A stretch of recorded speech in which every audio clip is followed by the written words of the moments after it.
बच्चे next topic lecture number 4 करने जा रहे हैं इलेक्ट्रोकेमिस्ट्री। इलेक्ट्रोकेमिस्ट्री में लेक्चर नंबर 4 में फर्स्ट टॉपिक है दैट इज बैटरीज। बैटरीज में बच्चे एक बात याद रखनी है, हम क्या करते हैं करंट प्रोड्यूस करवाते हैं, ठीक है, ताकि हम अगर लाइट गई है या कुछ भी इम्पोर्टेंट है जिसमें हमारे को इलेक्ट्रिक करंट की ज़रूरत है तो वो शॉर्टर फॉर्म में हम एक्सट्रैक्ट कर सकें। तो बैटरीज में याद क्या रखना है कि जितनी भी रेडॉक्स रिएक्शंस हैं वो सब की सब जो इलेक्ट्रॉन यू कैन से जिसमें इलेक्ट्रॉन रिलीज भी हो सकता है और इलेक्ट्रॉन गेन भी हो सकता है, कैथोड एनोड रिएक्शंस जिनमें इन्वॉल्व हो और फर्दर रेडॉक्स रिएक्शन बनती हो, जो भी रेडॉक्स रिएक्शन होगी वो करंट प्रोड्यूस करने की टेंडेंसी रखेगी, ठीक है। लेकिन जैसा कि आप सब जानते हैं कि सारी रेडॉक्स रिएक्शंस कॉमर्शियल बैटरीज को बनाने में रोल प्ले नहीं कर पाते, ठीक है। उनके कुछ रीजंस हैं। फर्स्ट रीजन है वोल्टेज।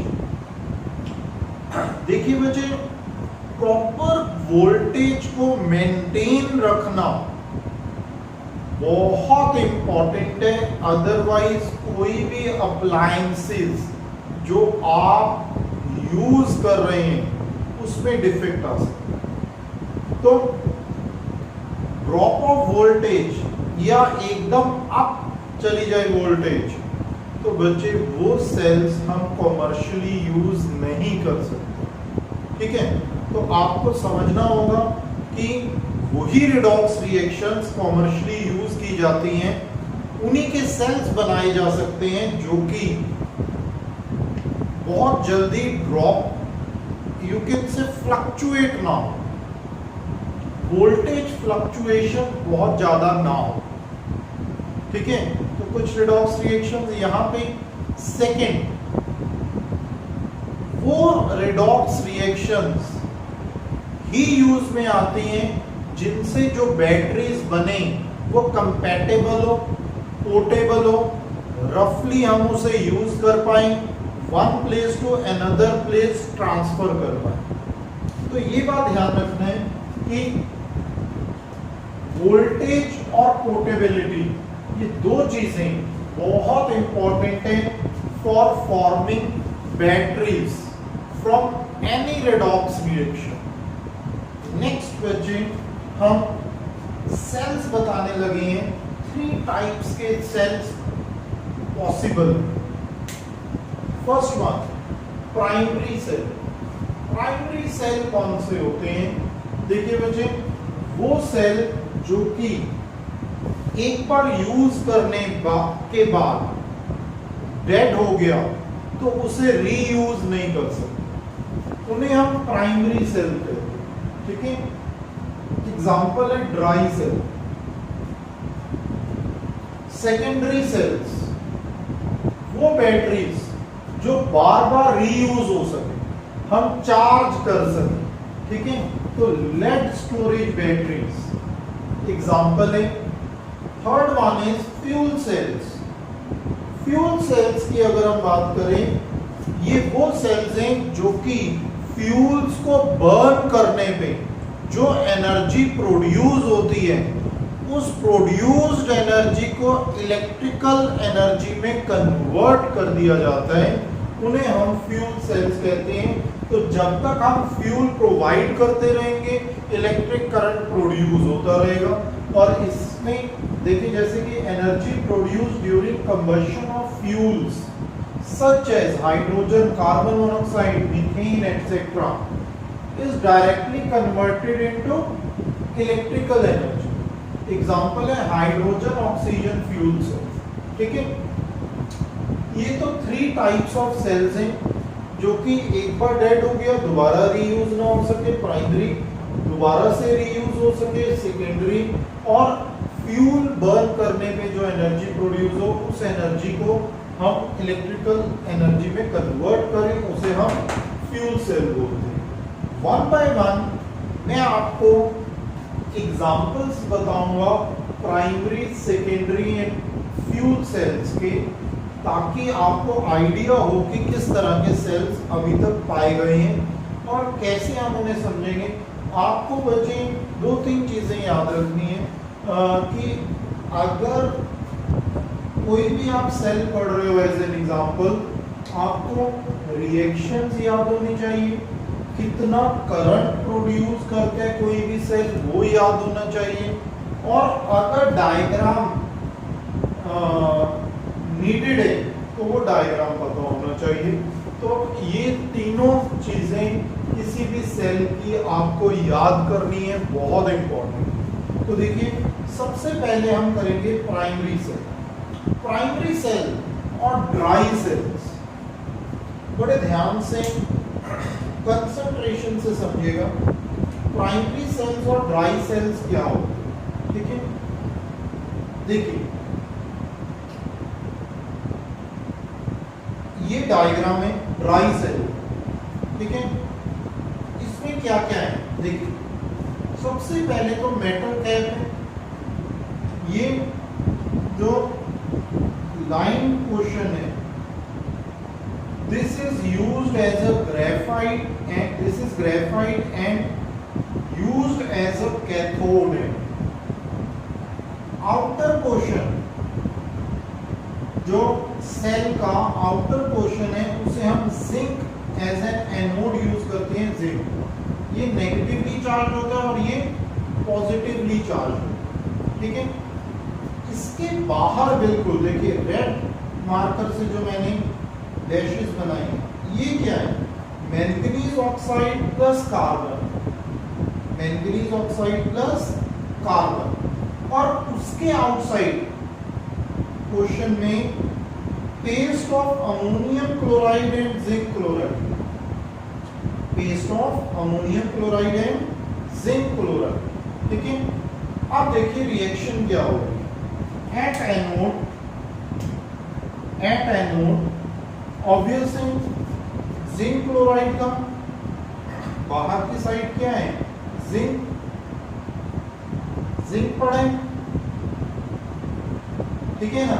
जिंक जो है वो जिंक 2 पॉजिटिव में बदल रहे हैं, 2 इलेक्ट्रॉन लॉस कर रहे हैं। कैथोड पे क्या होगा, मैंगनीज डाइऑक्साइड, जो कि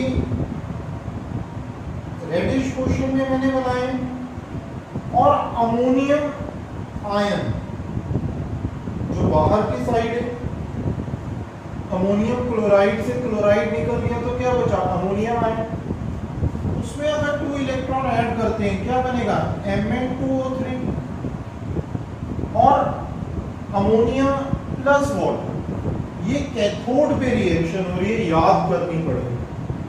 अब दोनों रिएक्शंस को ऐड करिए, इलेक्ट्रॉन कैंसिल हो जाएंगे, ऐड करोगे ये ओवरऑल रिडॉक्स रिएक्शन आ जाएगी।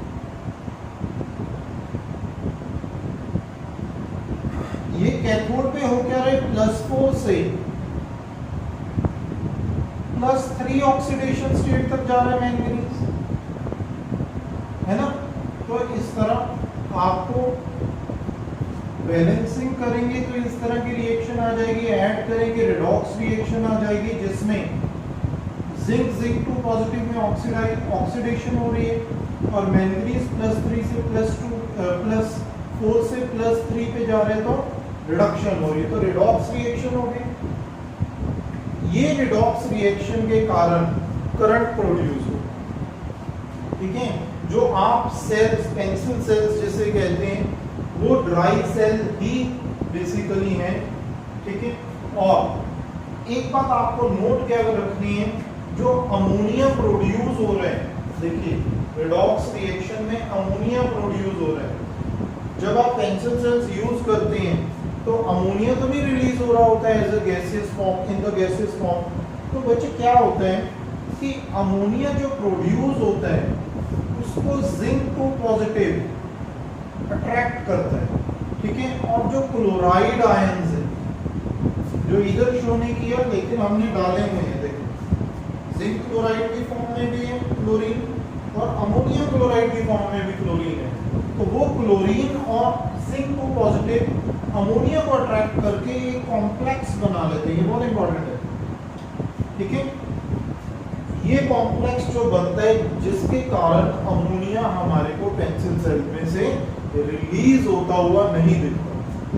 यहाँ पे वोल्टेज जो प्रोड्यूस करता है ये 1.25 volt to 1.50 volt current produce होता है। ये सेल्स जैसे कि आपको पता है बहुत ज्यादा लाइफ लॉन्ग नहीं होते, इनकी लाइफ बहुत स्मॉल होती है। उसका रीजन क्या है ये भी जानना जरूरी है। देखिए बच्चे, जो अमोनियम क्लोराइड हम यूज करते हैं यहाँ पे, वो जिंक जो शील्ड है आउटर मोस्ट उसको धीरे धीरे करोड करता रहता है। जिंक जो आउटर शील्ड पे पड़ा है, ठीक है, आउटर शीट, ठीक है, उसको करोड करता रहेगा अमोनियम क्लोराइड, जिसके कारण धीरे धीरे एनोड अपना रोल प्ले करना बंद कर देते हैं और हमारा सेल डेड हो जाता है। तो ये सेल दोबारा से चार्ज नहीं किया जा सकता, तो इन्हें हम प्राइमरी सेल्स कहते हैं। Is this clear to all of you? तो ये प्राइमरी सेल है जिसमें हमने एग्जांपल लिया ड्राई सेल का। नेक्स्ट बच्चे, बैटरीज में सेकंड है बटन सेल्स। बच्चे बटन सेल्स आप वॉचेस में ज्यादातर देखते हैं। बटन सेल्स में कौन कौन सी रिएक्शन रोल प्ले कर रही है उससे पहले डायग्रामेटिकली समझेंगे। This is button cell. 3D में बच्चे इसको समझिएगा। सबसे पहले outer most shell cathode end कहलाता है, कैथोड एंड जो कि पॉजिटिव है, ठीक है।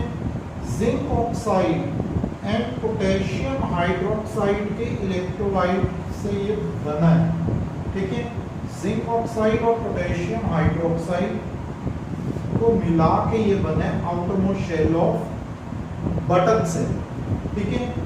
इनसाइड द सेंट्रल पोर्शन जो होगा वो एनोड कैप कहलाती है। Zinc powder plus mercury amalgam से मिलके ये बना होगा, ठीक है। अब इन दोनों कैथोड और एनोड को देखा आपने बहुत स्मॉलर होता है, तो कैथोड और एनोड को, ठीक है, कि in between casket this line से ये सेपरेट, गैस्केट से ये सेपरेट किया जाता है। बच्चे ये बहुत ये पाउडर टाइप होते हैं जिसको हम सेपरेट करने में यूज में लेके आते हैं एनोड और कैथोड, ठीक है। अब होगा क्या, रिएक्शन वाइज समझेंगे। जो जिंक है वो OH नेगेटिव आयंस जो कि पोटेशियम हाइड्रोक्साइड से आते हैं, उसके साथ रिएक्ट करके क्या बना रहे, zinc oxide, water plus 2 electrons, ठीक है। और कैथोड पे क्या हो रहा है, आउटर मोस्ट शेल क्या हो रहा है, देखो मर्क्यूरियस ऑक्साइड है, वाटर और 2 इलेक्ट्रॉन गेन करके मर्करी में बदल रहा है और OH नेगेटिव रिलीज कर रहा है। Overall reaction OH negative cancel, water water cancel, 2 electron cancel, तो ओवरऑल रिएक्शन ऐड कर दोगे ये आ जाएगी। इस रिएक्शन में आप देख रहे हैं कोई भी आयन नहीं बन रहा। इसका बेनिफिट क्या है, जो करंट प्रोड्यूस होता है ना वो बिल्कुल कांस्टेंट रहता है, और कांस्टेंट रहने की वजह से ही ज्यादातर इसे वॉचेस में हम यूज करते हैं। वोल्टेज 1.35 वोल्ट करंट ये प्रोड्यूस कर पाते हैं, ठीक है। तो ये 2 एग्जांपल्स बताए मैंने प्राइमरी सेल्स। अब हम करेंगे सेकेंडरी सेल का एग्जांपल। सेकेंडरी सेल, ठीक है, जैसे मैंने बताया सेकेंडरी सेल क्या होते हैं, जो कि रीयूज किए जा सकते हैं, चार्ज किए जा सकते हैं। तो फर्स्ट हम सेल इसमें करने लगे हैं निकल कैडमियम स्टोरेज सेल। देखिए निकल कैडमियम स्टोरेज सेल में क्या होता है, एनोड एंड जो है इसका डायग्राम की जरूरत नहीं है। एनोड एंड पे क्या होगा, कैडमियम 2OH नेगेटिव आयंस की प्रेजेंस में डिस्चार्ज होके क्या बनाएगा, cadmium oxide water plus 2 electron. Cathode and पे क्या होगा, निकल ट्राई हाइड्रोक्साइड 2 इलेक्ट्रॉन गेन करके निकल डाई हाइड्रोक्साइड में बदलेगा और 2OH नेगेटिव आयंस रिलीज हो जाएंगे। ओवरऑल रिएक्शन करेंगे दोनों को ऐड करके, क्या आ जाएगा, OH नेगेटिव कैंसिल हो गया, ठीक है, और 2 इलेक्ट्रॉन कैंसिल हो गए, क्या बना, कैडमियम 2 मॉलिक्यूल्स ऑफ निकल ट्राईहाइड्रोक्साइड, डिस्चार्ज होने पे क्या बनेगा, कैडमियम निकल डाइहाइड्रोक्साइड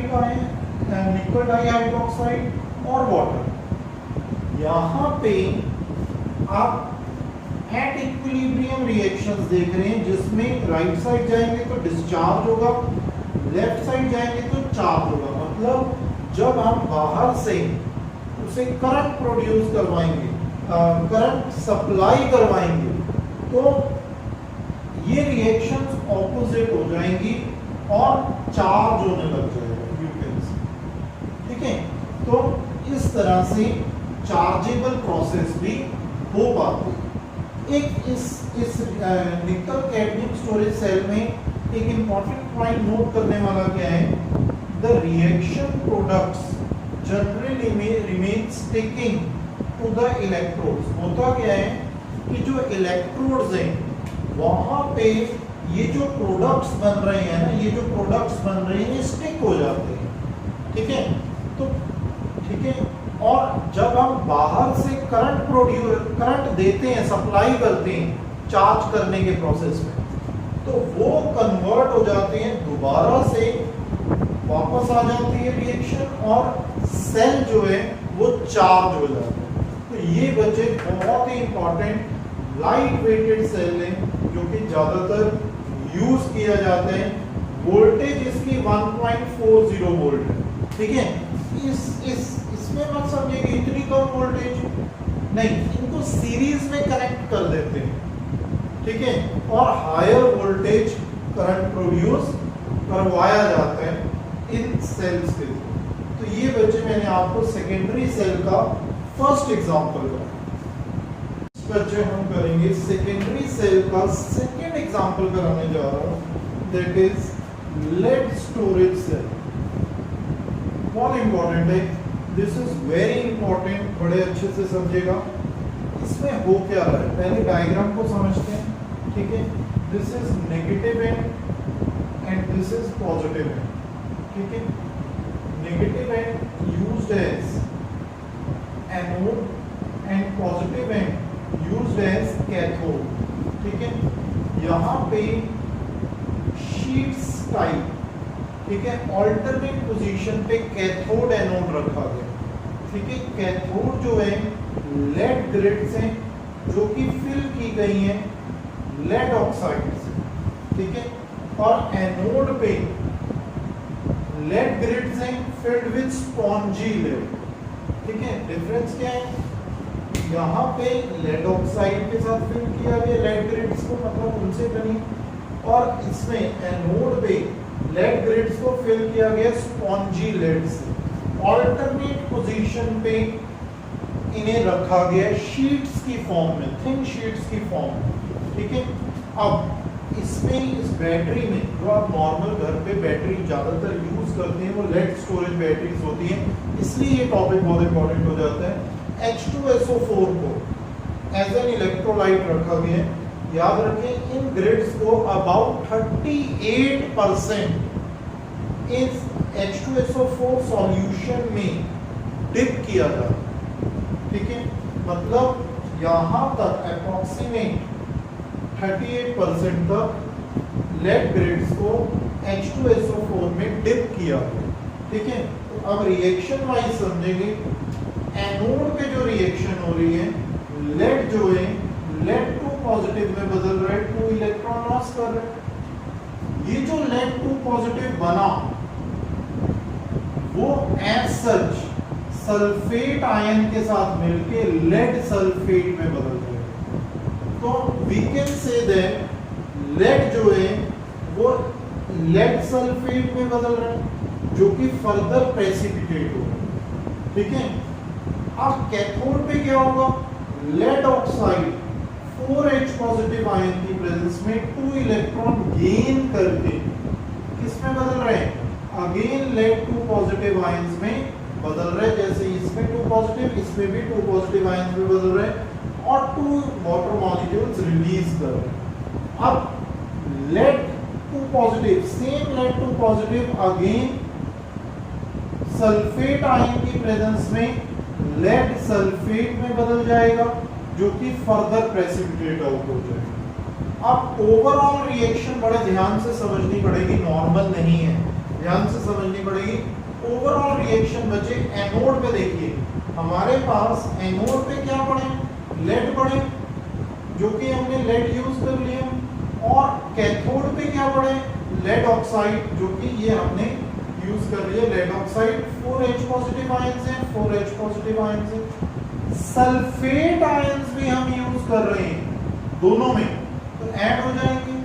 अल्टीमेट तो प्रोडक्ट ये बन रहा है ना बच्चे, जो कि 2 लेड सल्फेट आयंस है, वो ये बना दिया। इन दोनों में लेड 2 पॉजिटिव तो यूज हो रहे हैं, तो वो तो नहीं लिखेंगे हम इस साइड, लेकिन 2 वाटर मॉलिक्यूल प्रोड्यूस हो रहे हैं, जो कि राइट साइड मेंशन करेंगे, क्योंकि ये रिएक्शन की राइट साइड है। ठीक है, और इलेक्ट्रॉन इलेक्ट्रॉन कैंसिल हो जाएगा। आप अगर ओवरऑल रिएक्शन में देखिए, लेड 2 पॉजिटिव की जगह हमने सब कुछ यूज किया।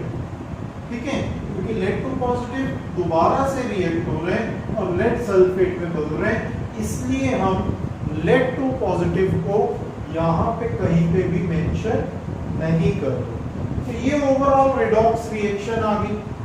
ठीक है, और ये अप्रोक्सीमेटली 2.041 वोल्ट करंट प्रोड्यूस करेगी।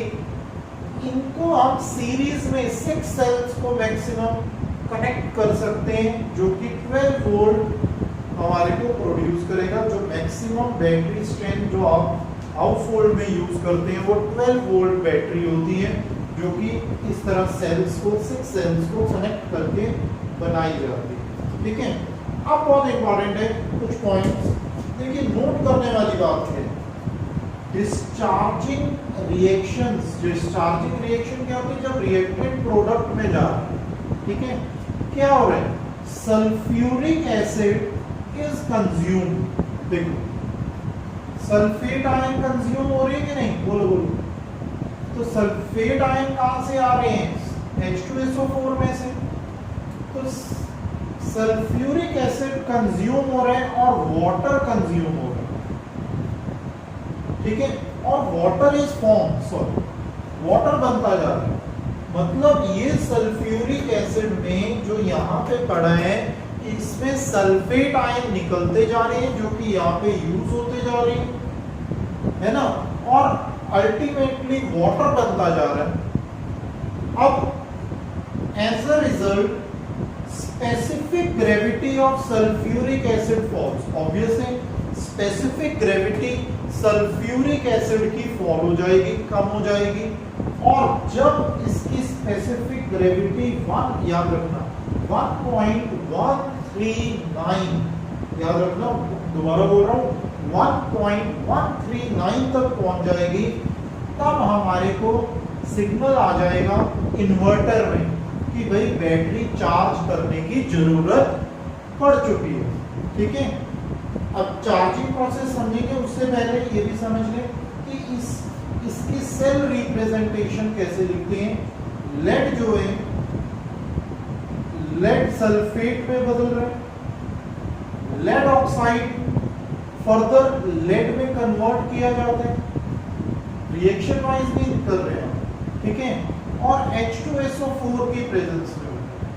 ठीक है, ये सेल रिप्रेजेंटेशन है लेड स्टोरेज बैटरी की, जो कि आप इस तरह से लिखें, याद रखें। ठीक है, चार्जिंग प्रोसेस कैसे होती है। आपको पता लग गया कि स्पेसिफिक ग्रेविटी सल्फ्यूरिक एसिड की कम हो चुकी है, ठीक है, तो चार्जिंग प्रोसेस की जरूरत होगी। It is connected to a battery charger capable of supplying EMF greater than that of lead accumulators. मतलब जो लेड एक्यूमुलेटर्स हैं, जो इतने वोल्ट प्रोड्यूस करती हैं, मिला के 6 सेल्स मिला के 12 वोल्ट करंट प्रोड्यूस कर रही हैं, उससे ज्यादा इलेक्ट्रिक करंट हमें 12 वोल्ट से ज्यादा इलेक्ट्रिक करंट हमें प्रोड्यूस करना पड़ेगा, ठीक है। In this non porous layer of lead sulphate, ये जो लेड सल्फेट की नॉन पोलरस लेयर बन जाएगी, वो फॉर्म हो जाएगी ऑन बोथ द प्लेट्स।